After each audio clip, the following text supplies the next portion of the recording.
The restaurant lights glowed softly against the rain-smeared windows, blurring the city's chaos into streaks of gold and gray. Emily sat across from a man she'd only seen in a single photo, a man who looked more like he belonged on the cover of a magazine than at a lonely corner table waiting for someone he wasn't sure would come.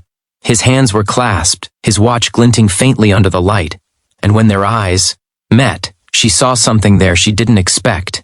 Exhaustion, yes, but also hope, and just as she smiled politely, trying to think of something to say, he leaned forward slightly, voice trembling, and whispered words that froze her breath midair.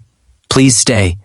No one else showed up. If you believe in kindness, forgiveness, and second chances, please take a moment to like this video, subscribe, and share it with someone who needs a little hope today." Now, let me tell you a story you won't forget. A story about love that arrived late, but just in time. Emily Turner had promised herself she was done with blind dates after her messy breakup 2 years ago. She'd buried herself in her nursing career, telling everyone, and herself, that she was fine alone, but when her best friend Melissa signed her up for a dating app just to look, she hadn't expected to actually match with him. Jason Reed, 34, CEO of a software company, widowed father of one. His profile had been simple. A few lines about coffee, late-night coding, and his daughter, Lily. No flashy bio, no shirtless selfies, no arrogance, just a photo of a man with tired eyes, and a kind smile. She didn't know why she agreed to meet him that night. Maybe because something about him felt real. And real was something she hadn't felt in a long time. When Emily arrived, Jason was already there. He stood when he saw her, his posture polite, almost hesitant. He wasn't what she expected. He looked powerful. Crisp gray shirt, silver watch, shoulders that spoke of quiet strength.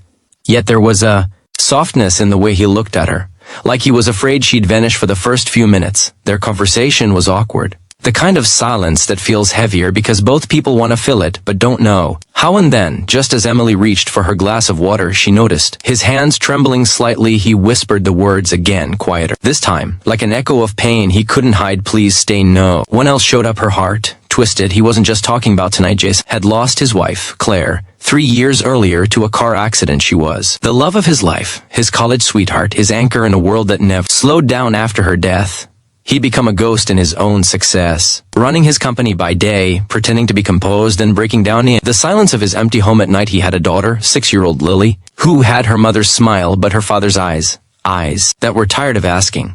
When his mommy coming back, he had tried dating once or twice before women who wanted the CEO, not the man behind the title. Women who left when they realized his heart wasn't ready to love again. Tonight had been another attempt, one he almost canceled, until something inside him whispered that maybe, just maybe, it was time to try. So when Emily showed up, when she actually showed up, he didn't just see her as a date. He saw her as a flicker of light in a very long tunnel. Emily listened as he spoke, not about business or money or achievements, but about Lily, about guilt, and about how being a father without a partner felt like running uphill barefoot every single day. His honesty disarmed her. There was no performance in him, no pretense, just raw truth. She told him about her own heartbreak, how her ex-fiancé had left her for someone else 6 months before their wedding, how she'd built walls so high that no one had been able to climb them. Since for the first time in years, she didn't feel like she was on guard. She didn't have to pretend she was okay. The rain kept falling outside, the sound merging with their soft laughter and hesitant confessions. Two broken people finding in each other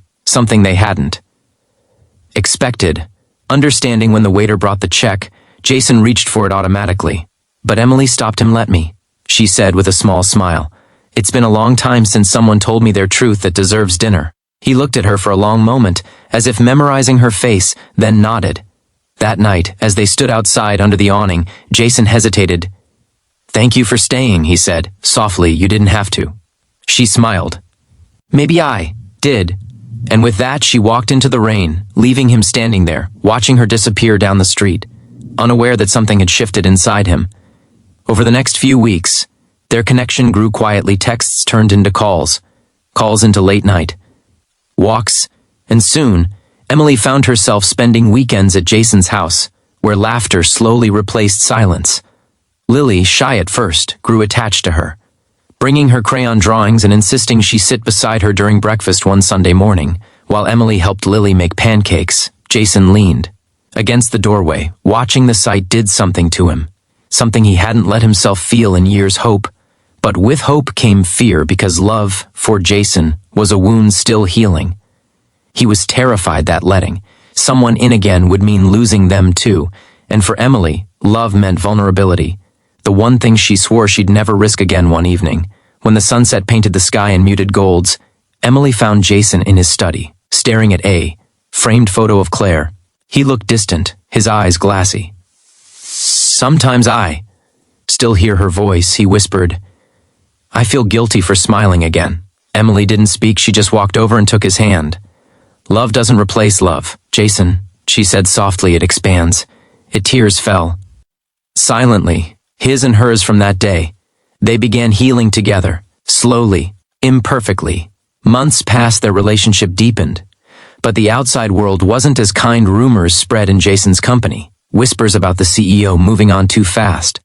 A board member questioned his focus, saying the company needed his attention, not his emotions. And then there was Claire's mother, a woman still drowning in her own grief, who told Emily one afternoon, "You're trying to take her place, but you never will." The words pierced her heart that night. Emily packed her things. She told Jason she needed time, that maybe he and Lily weren't ready for someone new yet. Jason didn't stop her.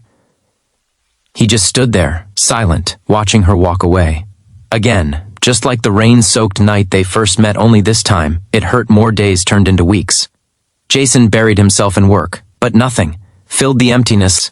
Lily asked for Emily every morning. "Daddy, when is she coming back?" she'd whisper. He never had an answer until one morning, as he was preparing Lily's lunch, she placed one of her drawings on the counter, two stick figures, one with brown hair, one with black, holding hands, with a smaller one between them. Above it, in shaky letters, she'd written, "Our family." Jason broke down that night. He sat in his car outside Emily's apartment, heart pounding. He didn't have flowers or a speech or a plan. He just had truth, messy, raw, and desperate truth.